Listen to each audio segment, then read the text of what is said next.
नमस्कार दोस्तों, स्वागत है आपका एसपीसीएस एकेडमी में। और यूपी ट्रिपल एससी पेट का जो ये प्रैक्टिस सेट है वो है 10। तो चलिए स्टार्ट करें। इससे पहले हम स्टार्ट करें, यदि आप चैनल पर नए हैं तो चैनल को जरूर सब्सक्राइब कीजिए। यहाँ पे पहला क्वेश्चन कह रहा है कि किस मुगल सेना नायक के साथ शिवाजी ने पुरंदर की संधि 1665 पर हस्ताक्षर किए थे? तो वह थे आपके ऑप्शन ए जयसिंह के साथ में। नेक्स्ट देखेंगे, लिखा है कि निम्नलिखित में से कौन सा सुमेलित नहीं है? तो यहाँ पर आपका कुव्वतुल उल इस्लाम यह सुमेलित नहीं है, और यह मस्जिद है आपका दिल्ली में, यह अजमेर में नहीं है। तो ऑप्शन हो जाएगा आपका ए, माफ़ कीजिएगा। चलिए, यहाँ पर एक सूची दी है और सूची को दूसरी सूची से मिलाना है। तो यहाँ अष्टधाई आप जानते हैं कि यह संस्कृत की पुस्तक है और इसके लेखक हैं पढ़नी, ठीक है। तो यहाँ पर हो जाएगा ए का 4। और उसके बाद है महाभाष्य, तो वो है आपका पतंजलि। फिर है निरुक्त, तो वो है आपका यस्क। और वर्तिका, तो वह है कात्यायन, यानी कि ऑप्शन होगा ए यहाँ पर। नेक्स्ट देखेंगे, फटाफट करेंगे दोस्तों क्योंकि आपका परीक्षा नज़दीक है। यहाँ पर लिखा है निम्नलिखित मौर्य शासक बौद्ध धर्म के अनुयायी थे। तो देखिए, अशोक तो था ही, आप जानते हैं, और दशरथ था। तो यहाँ पर हो जाएगा ऑप्शन डी, पहला और चौथा। नेक्स्ट देखेंगे, शतपथ ब्राह्मण संबंधित है, तो आप जानते हैं यह यजुर्वेद से संबंधित है, और ऐतरेय आपका ऋग्वेद से संबंधित है। तो ऑप्शन हो जाएगा यहाँ पर बी। नेक्स्ट देखेंगे, लिखा है सिविल सेवा के लिए प्रतिस्पर्धी परीक्षा की व्यवस्था सिद्धांत रूप से निम्नांकित वर्ष में स्वीकार की गई। तो वह 1853 में, ऑप्शन बी।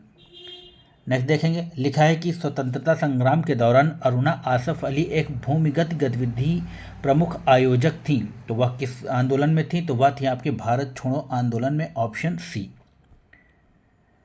लिखा कि सुभाष चंद्र बोस ने स्वतंत्र भारत की सरकार का उद्घाटन कहाँ पर किया? तो वह किया था आपके सिंगापुर में, ऑप्शन ए।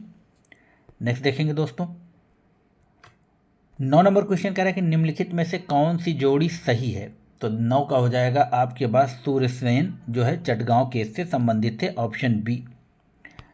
देखिए, यहाँ पर लिखा है कि भारतीय प्रेस की स्वतंत्रता का प्रेरणा किसे कहा जाता है? तो आप जानते हैं कि यह कहा जाता है चार्ल्स मेटकॉफ को, ऑप्शन बी। फिर लिखा है कि संयुक्त राज्य अमेरिका ने दक्षिण कैलिफोर्निया में मृत घाटी उदाहरण है। तो किसकी उदाहरण है? तो वह एक रिफ्ट घाटी की, जैसे आपके यहाँ नर्मदा और तापी हैं वैसे ही है, रिफ्ट घाटी आपकी यूएसए में है। 12 नंबर कह रहा है कि फ्रांस तथा स्पेन के बीच सीमा बनाने वाला पर्वत है। तो 12 में हो जाए पेरेनीस पर्वत। फिर लिखा है निम्नलिखित देशों में से किसके पास विश्व के सर्वाधिक बॉक्साइट संचित भंडार हैं?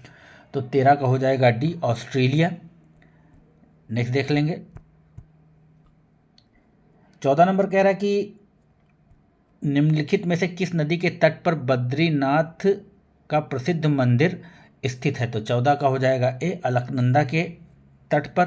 15 उरुग्वे दौर किससे संबंधित है? तो यह आपके WTO से संबंधित है, ऑप्शन ए। लिखा है 2011 जनगणना के अनुसार निम्न में से किस राज्य में जनसंख्या में कमी आई है? तो आप जानते हैं कि 16 का हो जाएगा नागालैंड में प्रतिशत कमी दर्ज की गई है।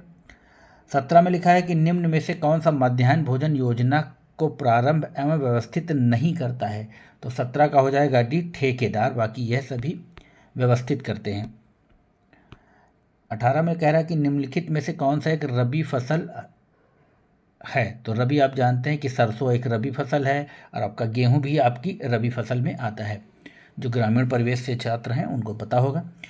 19 में लिखा है कि भारतीय रुपए का वाह्य मूल्य हाल में अवमूल्यन किया गया। तो वह कब किया गया था? तो वह किया गया था जुलाई 1991 में। PV नरसिम्हा राव की सरकार थी, और उसी समय LPG के जो रिफॉर्म थे वो लेके आए गए थे, और उस समय जो वित्त मंत्री थे आपके डॉक्टर मनमोहन सिंह थे। 20 नंबर में लिखा है आयात और निर्यात पर लगाए जाने वाले कर को किस नाम से जाना जाता है? तो 20 नंबर का हो जाएगा सी, सीमा कर। नेक्स्ट देखेंगे, 21 नंबर में लिखा है कि संविधान की 11वीं अनुसूची के अनुसार पंचायत के अधिकार क्षेत्र में कुल कितने विषयों को रखा गया है? तो वह रखा गया है ऑप्शन सी, 29 विषयों को। फिर लिखा है भारतीय संविधान में तथार्थ न्यायाधीशों की नियुक्ति की व्यवस्था है। तो केवल यह है ऑप्शन ए, सर्वोच्च के न्यायालय में, यानी कि सुप्रीम कोर्ट में। 22 का ए हो जाएगा। फिर नेक्स्ट देखेंगे, लिखा है कि केंद्र राज्य संबंध पर डॉक्टर पीवी राज मन्नार समिति गठित की गई थी, तो वह गठित की गई तमिलनाडु के द्वारा, ऑप्शन सी। देखिए, समान कार्य के लिए समान वेतन भारत के संविधान में, तो यह है आपका राज्य के नीति निर्देशक सिद्धांतों का अंग। फिर 25 में है दोस्तों, 25 में लिखा है कि भारतीय संविधान का कौन सा अनुच्छेद भारत की विदेशी नीति से संबंधित है, तो वह है आपका ऑप्शन ए, माफ कीजिएगा ऑप्शन डी, अनुच्छेद 51। और यूपीपीसीएस की परीक्षा में यह क्वेश्चन प्रीवियस ईयर में पूछा जा चुका है। 26 में कह रहा है कि निम्नलिखित में से कौन सा बर्ड फ्लू विषाणु है, तो वह है H5N1। फिर 27 हृदय की धड़कन को नियंत्रित करने के लिए आवश्यक खनिज, तो वह है आपका ऑप्शन पोटेशियम, ऑप्शन सी।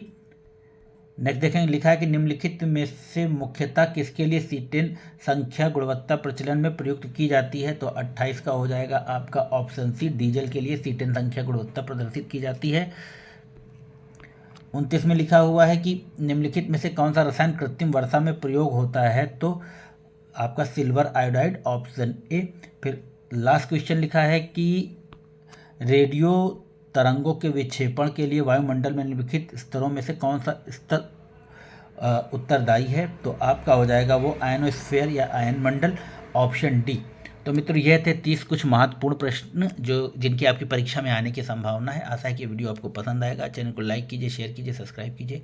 धन्यवाद। जय हिंद, जय भारत, नमस्कार। आपका दिन शुभ हो।